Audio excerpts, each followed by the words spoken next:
What's up, everybody? Welcome to Recess, a mental health podcast. Today, we're going to be starting off a new series about depression.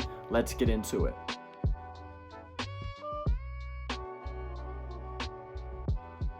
All right, welcome in to another episode of Recess, episode 19, 20? I don't even know. I lost track at this point. But we are here live. We're not live. You're listening to this after the fact. I don't even know what I'm talking about. But today we're talking about a really, really important topic, I think to a lot of people, to me, in my story, in my life, and that is this topic of depression. Now, depression is a very, very popular conversation right now. The stigma of mental health is decreasing bit by bit, seemingly every year, and a lot of people are coming out and saying, hey, I've been depressed, I'm experiencing depression, I'm experiencing this dark place, and I need to talk about it. And so I have experienced depression since I was like 13. I'm 27 now, and since I was 13, I've experienced bouts and seasons of depression. When I was about 22 years old, I got diagnosed with major depressive disorder, which is kind of the clinical language for big depression. Just think depression in general. What typically people mean by that is major depressive disorder. And as I started to share that with family, with friends, with different folks, even on my Instagram, I learned a lot about mental health and how we view mental health by the reaction I started to get from friends. The things friends would say or not say, friends who would move closer or move farther apart. I learned a lot of things about how we view mental health in general and specifically depression by this experience. And so I want to talk a little bit about depression today, and I want us to almost take this as a 30,000 foot above view. In the coming weeks, we're going to talk more about what do we need to say to depressed people? What should we not say to depressed people? And so my hope in this is to help equip friends of depressed people, maybe depressed people, to be able to put words to some of the things they've felt. But in the coming weeks, we're going to talk about all these things. This episode is kind of an introduction into what's depression, what does it look like, what does it mean, what are we even talking about when we talk about depression? So let's define depression really, really briefly, okay? Depression is a mental health disorder characterized by depressed or down mood, loss of life or loss of interest in life and activities, and it's an impairment of daily life. So some of these symptoms are hopelessness, feelings of sadness, changes in sleep and appetite, low energy levels, poor concentration, difficulties with self-esteem. These are kind of the clinical descriptions and criteria of depression. Now, for depression to be depression and not just sadness, these symptoms have to be present for a number of weeks. I think major depressive disorder might be even 6 months, up to 6 months. So clinically speaking, being sad for a few days doesn't mean that we're depressed. Being upset for a few days or a week doesn't mean we're depressed. Depressed has a longevity to it, and it's important that we realize that, because people just say, oh, I feel depressed when they have a down day. Maybe they're just having a down day. Depression is much longer lasting. Now, depression isn't just sadness. It isn't just hopelessness or low self-esteem. Depression has a lot of relational ramifications to it. When we are depressed, we can often question every friendship that we have. Do they care about me? Am I meaningful to them? Is this relationship going to last? Does this mean anything? We question all of our relationships, and there's a big isolatory factor of depression. We isolate so much, we wonder about what people are thinking of us, how they're perceiving us, and we're afraid of the answer because we don't want it to be the wrong answer. We don't want it to be, oh, they don't really like us. So we get afraid and we isolate, and then it becomes this cycle of shame. And so a lot of us have experienced this cycle, but it's important for us to know how to view it and to know that it's a really normal thing. Approximately 20% of US adults could experience symptoms of depression in the last 2 weeks. 10 to 12% of adults have been diagnosed in the last year of depression. It affects millions and millions of people, and this is specifically to the US, the context that we're in.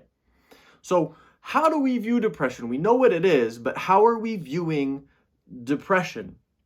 What is the first thing that comes to your mind when somebody says to you, I feel depressed? Where does our brain go? A lot of times, because depression is so painful, most people want to treat it. Most people want to get rid of it as soon as possible. When somebody tells you, when a friend tells you, I feel really, really depressed, our mind can quickly go to, okay, what can I say right now? How can I help right now? How can we get rid of this depression? How can I make sure my friend doesn't feel this way anymore? And that could be a really, really noble thing. And it could also be the wrong way of looking at depression. We have a cultural attitude of solution-focused mental health. We want to treat everything. We want to solve every problem. And now there are times when this is really, really beneficial, and clinical therapists, psychologists, doctors, they have the expertise to employ solution-focused ways of dealing with mental health at the appropriate time. They have the training for it. But everyday people like you and me, we might not have the expertise, the knowledge, the psychological understanding. And so when our cultural solution-focused, problem-solving, fix-it gets into the mental health space, it can cause problems for those of us who have experienced depression. So we want to get rid of depression really, really quickly. We want to be really, really solution-focused in how we go about that. And we also have a cultural aversion to difficult things. We have a cultural aversion to difficult things. We oftentimes don't know how to sit with our own feelings, our hard, difficult feelings. We don't know how to sit with it.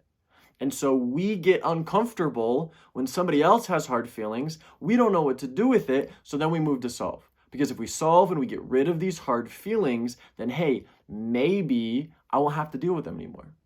Maybe I won't have to deal with them anymore. And if we haven't gone down our own story and experienced our own mental health journey and learned about ourselves and learned how to sit with our emotions, we might not be able to do it for somebody else. And so we go into fix it. We go into, hey, let's try this. Let's try that. Let's do these things to get you not depressed. And for those of us who have struggled with depression, we might start to feel like we are the object of said fixing. If somebody over there, if my best friend or a close family member starts trying to fix us, we can easily think that we need to be fixed. We have become the object. We are not enough. We are not good enough. We need to change fundamentally to be acceptable to folks. The fixing, the solution focus, the discomfort with hard emotions, it affects those of us who have struggled with depression. We have to get away from fixing. We have to get away from solving. We have to get away from having to do something right away. Now, I'll touch more on this later. There are times when we have to step in for depressed friends. If there is self-harm, if there is suicidal ideation, those are things we might have to step in and do something. I'm specifically speaking on depression that isn't going to a suicidal place right now. It's just really, really dark days. It's hopelessness. It's fear. It's the longevity of sadness. I'm not speaking to suicidal things. Those are conversations for a different podcast, a different day, a different subject. We are just talking about depression, down, hopeless, self-esteem, where we're not necessarily in immediate danger. So we view depression through the lens of fixing, solving, solution-focused type things. How should we view it? How should we view depression? One, we should view it as normal. This is a normal human experience. We see millions of people struggling with depression every year. It's not abnormal.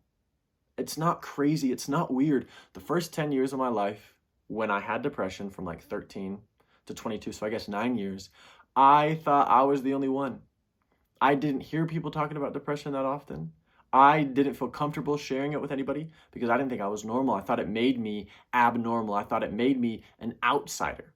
But knowing that it doesn't helped me be able to talk about it. So we have to view it, hey, this is normal. This is a human experience.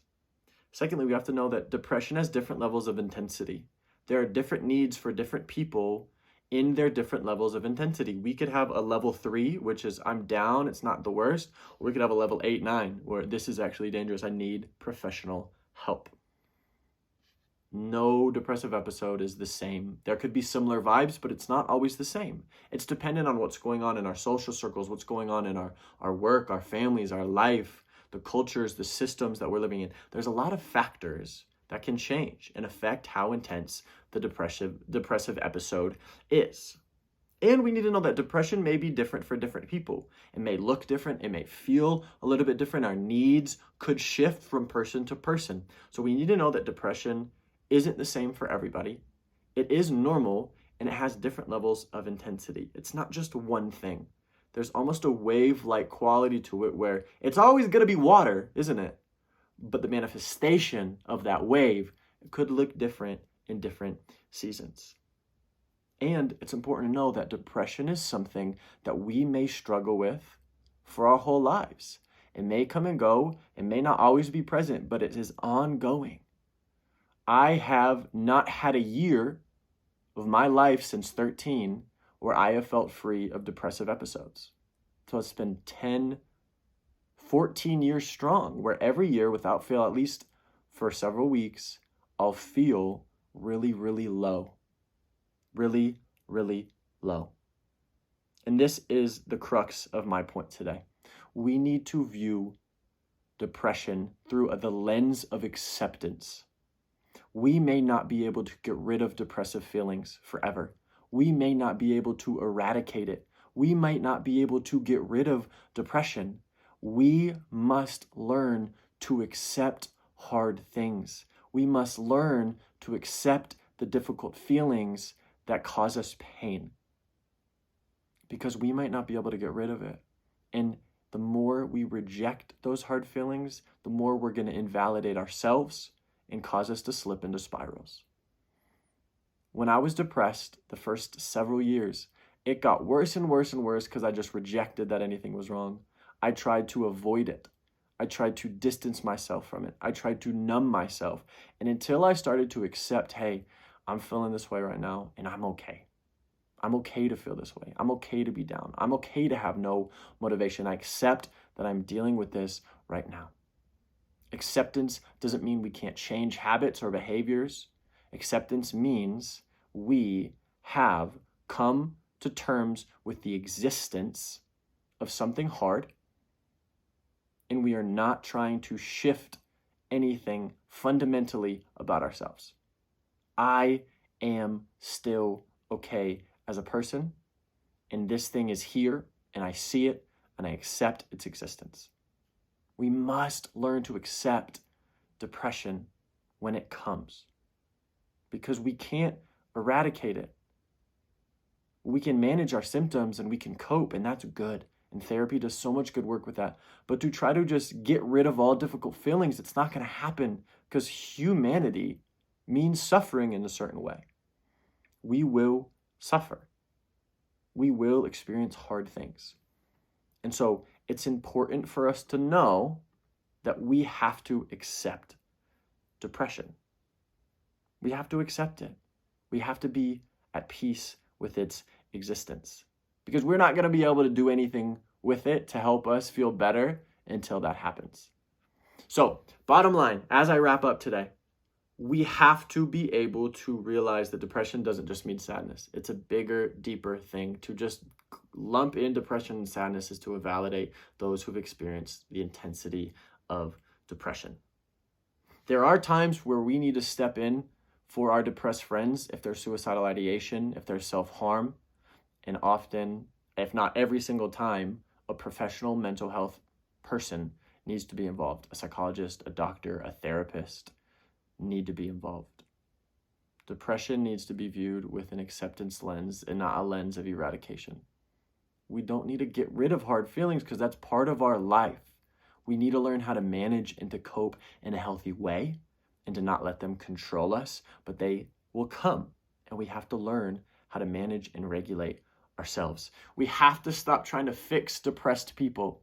We have to accept depressed people exactly the way they are, because the more we try to fix, the more we try to solve their depression, the more we try to employ solution-focused strategies, the more we invalidate them.